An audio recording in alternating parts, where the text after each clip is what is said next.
Assalamualaikum dear students, hope you all are fine. Last week students open your science book,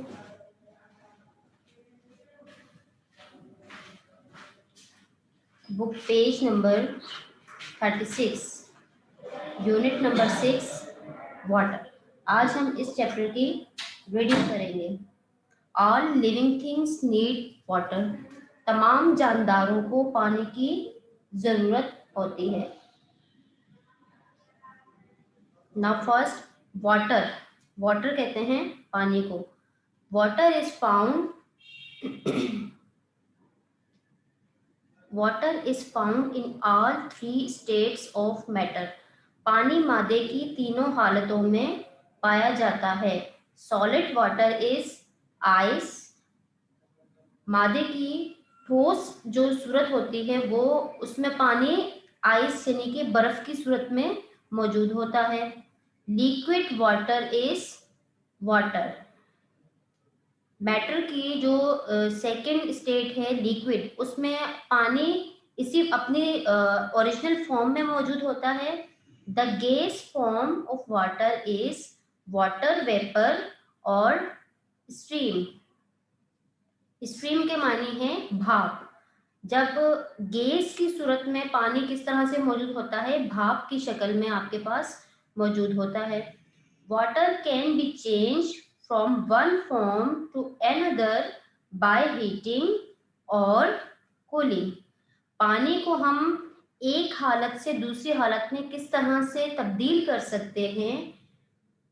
हम पानी को by heating यानी कि पानी को हम जब गर्म करते हैं तो वो भाप की सूरत में उसकी शेप चेंज हो जाती है। और कूलिंग यानी कि जब उसको ठंडा करते हैं, जैसे कि आप घर में फ्रिज में पानी को रखते हैं, वो ठंडा हो जाता है और वो बर्फ बन जाती है, तो पानी की वो शेप चेंज हो जाती है। Water in the air. हवा में पानी किस तरह से मौजूद होता है। The air contains a lot of water. हवा अपने अंदर बहुत सारा पानी जस्ट किए हुए होती है। When the sunshine on the sea. जब सूरज की शुआएं, सी का मतलब है समंदर, समंदर पर जब सूरज की शुआएं पड़ती हैं, a lot of water changes into water vapour. पानी की बहुत सारी मिकदार सूरज की शुआओं की वजह से, उसकी गर्मी की वजह से वाटर वेपर में यानी कि भाप की शक्ल में बदल के and rises into the air, हवा में भाप की शक्ल में उड़ जाती है।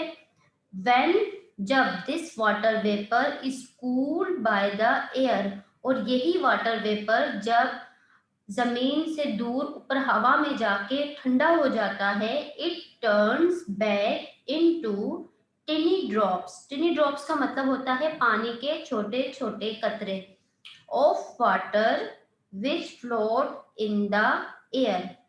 पानी के वो छोटे छोटे से कतरे हवा में मौजूद होते हैं। यहाँ पर देखिए एक पिक्चर आपको दी गई है। यहाँ पे एक एक्सपेरिमेंट है, जैसा कि आपको ये नजर आ रहा है। pour about half a cup of hot water into a large empty heat proof jar। ये एक जार है जो कि हीट प्रूफ है। इसके अंदर हमने गर्म पानी एक कप के करीब डाला। Cover the jar with a metal lid.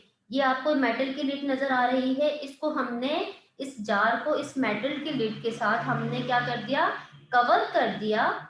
Place an empty can filled with ice cubes on the top of the lid।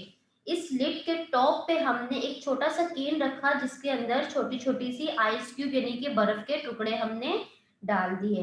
अब नीचे आपके पास जार में गर्म पानी मौजूद है। पानी से क्या हो रहा है, भाप मतलब स्टीम इसकी निकल रही है, और ऊपर आपके पास क्या रखा हुआ है, बर्फ के छोटे छोटे से टुकड़े रखे हुए हैं।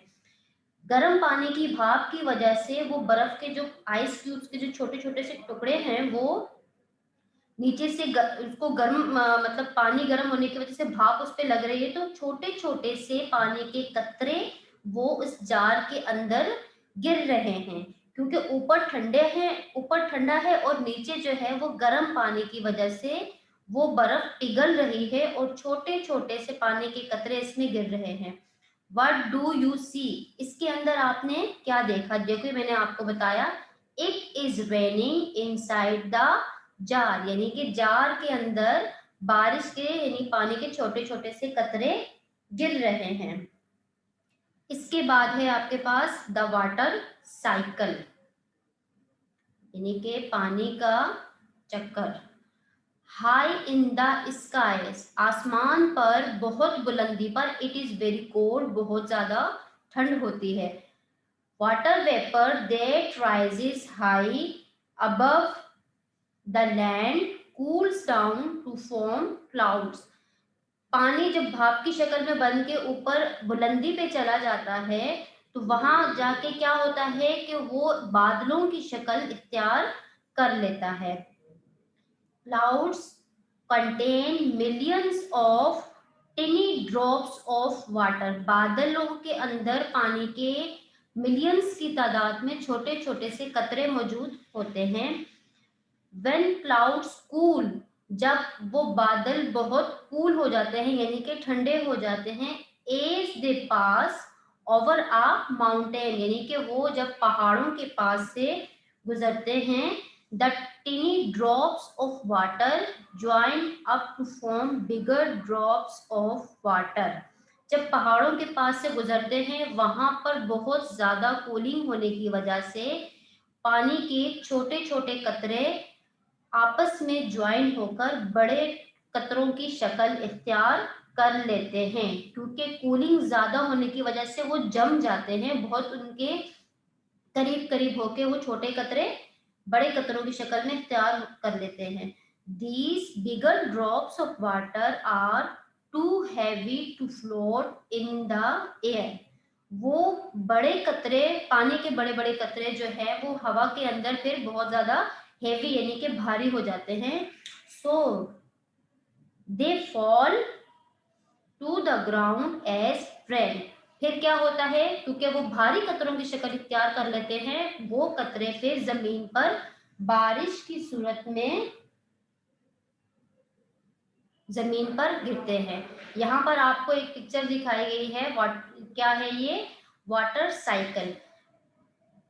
आपको यहाँ पे ये नजर आ रहा है कि ये सूरज है, सूरज की शुआएं समंदर पे पड़ रही हैं।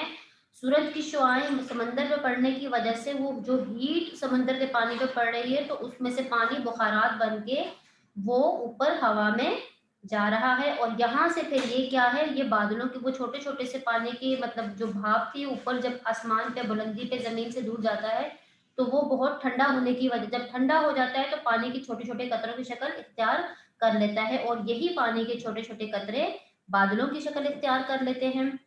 यही बादल जब ज्यादा ठंडे एरियाज के पास जाते हैं, ऊपर पहाड़ों के पास से गुजरते हैं, तो फिर वो छोटे कतरे बड़े कतरों की शक्ल इख्तियार कर लेते हैं। Heavy drops of water come down to as rain, जब वो बड़े कतरों की शक्ल इख्तियार कर लेते हैं फिर वो ही बारिश की सूरत में जमीन पर बरसते हैं, और ये पानी तमाम streams take rain water back to the sea, फिर ये आबशार जो हैं और दरियाओं का पानी सब इकट्ठा होके दोबारा से समंदरों में आ जाता है, और फिर यही साइकिल चलता रहता है।